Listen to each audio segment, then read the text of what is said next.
would Wednesday be if we didn't ask the age-old question, what happened on American Idol last night? Well, I'm certainly glad you asked. We had last night.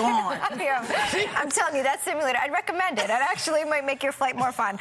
Last night, I thought there were some good performances, but mostly bad ones on American Idol. They had to choose between the top 40 songs that have been out, and they did not sound that good.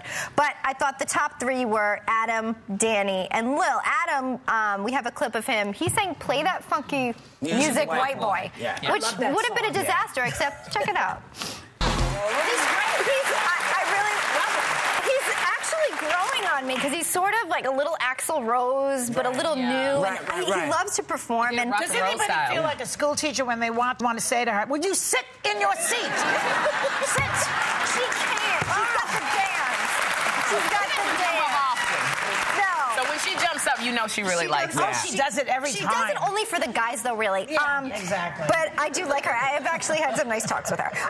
Danny Gokey, I thought one of my favorites, again, was really good. So this is what he sounded like. In case... tribute to Rascal Flatts. I thought he sang the song so well. And, of course, Lil Rounds, who they said she is so good. But they got on her last night for singing the wrong song. She sang Celine, which her voice was uplifting. Celine is that's She can. She's probably one of the few people there who actually can do it well. But they want to hear her. We don't have it on sound, but they wanted to hear her sing something like Mary. They want to young her up a little. Well, they want to make, they want her to be something that maybe, she's not comfortable with. Maybe that's not the kind of flavor. Do Mary J. No, I think I'd rather do Celine Dion. Thank you. That's why they keep changing the style, don't they? In this, they try. See if you can do everything. But I think those 3 are going to carry on for a long time. Yeah, but the people who are famous and great in music don't do everything. They do one thing really well. Well, no, they do everything, but then people put them down and say, what are they trying to do?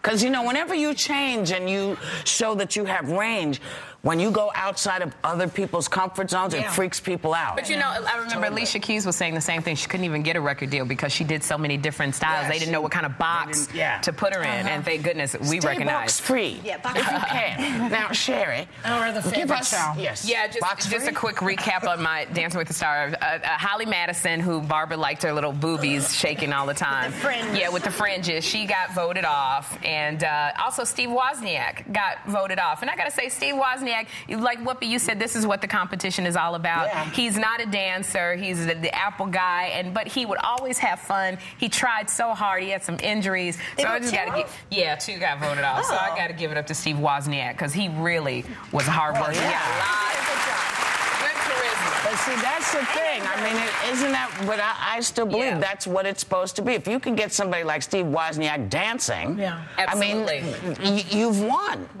He's won. You did a good job. I didn't see it, but I heard.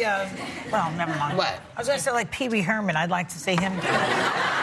Pee Wee doing the waltz? As the character, not the actor, the character. How did you do that little laugh? All right. I love that man, by the way. With the dance. Natalie Cole. I don't know if you saw last night. Natalie Cole was on Larry King Live, and she needs a kidney donor after an illness caused both her kidneys to fail. And the show was flooded with dozens of emails from people offering her a kidney, which I think was extraordinary. She was here not too long ago. Absolutely. And I thought it's a very serious thing to need dialysis and to have, my uncle has that, and it's very serious. But if I were going to give her one of my kidneys, I would want one of her Grammys back. Can I just say quickly, I know we have to go, but there's also, it's amazing what the media can do. There's a little girl, Jasmina Anima, who's looking for a bone marrow transplant. She's had this video with her little friend, and if you go to oneforjasmina.com, they're looking for bone marrow. A lot of people showed up in Harlem yesterday to about 1,000 donate. people, so they're still looking. They haven't found a match yet, so if anyone's out there. For Asians, Hispanics, and African Americans. So why do you think that people are more apt to give a celebrity a kidney than a regular, But not really. Walter Payton, remember, he couldn't get a kidney. Chicago Bears number 20, he died. He tried it. He was a celebrity. A press conference, he needed a kidney, and he cried. Well, people love Natalie then. People love Natalie Cole. But also, I think what we're discovering is, people, when you're that immediate, when it's a live show and someone can call in and say, they can make that kind of decision. And you could have 500 people saying they want to, but if it's not a match. But you know what? we all match, and that's really what's important right now. And we're going to go and come right back. And when we come back, Lauren Graham is going to be there. Lauren Graham.